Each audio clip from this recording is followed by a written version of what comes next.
Assalamualaikum warahmatullahi wabarakatuh. Di sini saya akan menjelaskan poin materi yang ada di pelajaran Bahasa Indonesia dari bab 1 hingga bab 4. Oke.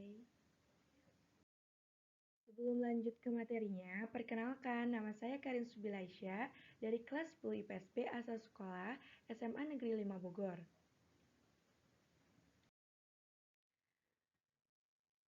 Yang pertama, saya akan membahas menyusun laporan hasil observasi, dan yang kedua, mengembangkan pendapat dalam eksposisi, yang ketiga, menyampaikan ide melalui anekdot, dan yang terakhir, melestarikan nilai kearifan lokal melalui cerita rakyat. Yang pertama, teks observasi adalah teks yang berisi penjabaran umum atau melaporkan sesuatu berupa hasil dari pengamatan observasi. Untuk strukturnya, apa saja sih yang dimiliki oleh teks observasi? Yang pertama, pernyataan umum, berisi hal umum tentang objek yang dikaji. Yang kedua, deskripsi bagian, penjelasan detail mengenai objek atau bagian-bagiannya. Yang terakhir, deskripsi manfaat, menunjukkan bahwa setiap objek yang kita kaji atau observasi itu tuh memiliki manfaat dalam kehidupan sehari-hari. Untuk kaidah kebahasaannya itu sendiri ada yang pertama itu penggunaan kata atau frasa nomina. Yang kedua, pembentukan nomina dan verba turunan dengan afikasi. Yang ketiga, penggunaan kalimat definisi dan kalimat deskripsi. Yang terakhir, kalimat simpleks dan kalimat kompleks. Yang kedua, eksposisi. Teks eksposisi adalah karangan atau paragraf yang mengandung informasi pengetahuan yang mencoba digambarkan secara singkat, padat, dan jelas. Next. Struktur. Start. Untuk yang pertama, tesis atau pernyataan pendapat. Ini tuh bagian pembuka yang berisi pendapat umum yang disampaikan penulis terhadap pokok masalah.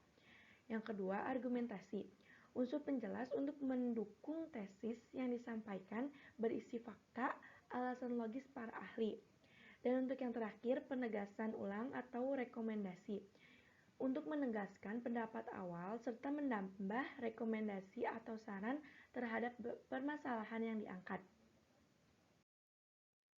Kaidah kebahasaannya ada pronomina, kata leskal, dan konjungsi.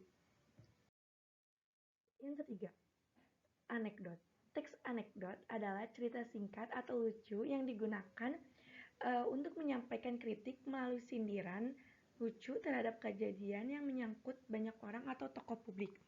Contoh yang kita bisa lihat untuk teks anekdot tersebut itu di buku paket halaman 91 yang berjudul Dosen yang Menjadi Pejabat. Di situ tuh benar-benar mengkritik tokoh publik. Next. Oke, untuk strukturnya. Yang pertama ada abstraksi, lalu yang kedua orientasi, yang ketiga krisis, yang keempat reaksi, dan yang terakhir koda. Kaidah kebahasaannya, yang pertama, menggunakan kalimat yang menyatakan peristiwa masa lalu, seperti kemarin, malam itu, dan lain-lain.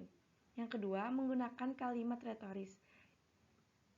Kalimat retoris itu merupakan kalimat pertanyaan yang tidak membutuhkan jawaban. Selanjutnya, menggunakan konjungsi, penggunaan kata kerja aksi, penggunaan kalimat perintah, dan yang terakhir penggunaan kalimat seru. Bab yang terakhir, cerita rakyat. Cerita rakyat adalah cerita yang berasal dari masyarakat dan berkembang dalam masyarakat lampau yang menjadi ciri khas suatu bangsa. Untuk strukturnya, ada tahapan pertama, lalu tahapan peristiwa, dan yang terakhir pasti tahapan penyelesaian. Ini tuh merupakan cerita rakyat yang kita miliki, khususnya yang berasal dari cerita rakyat Papua. Oke. kaidah kebahasaannya itu sendiri ada kata ganti, kata penghubung, dan frasa keterangan. Begitu saja penjelasan dari saya. Semoga bisa bermanfaat bagi kita semua. Mohon maaf bila ada kekurangan, mohon dimaklumi. Terima kasih untuk perhatiannya. Assalamualaikum warahmatullahi wabarakatuh.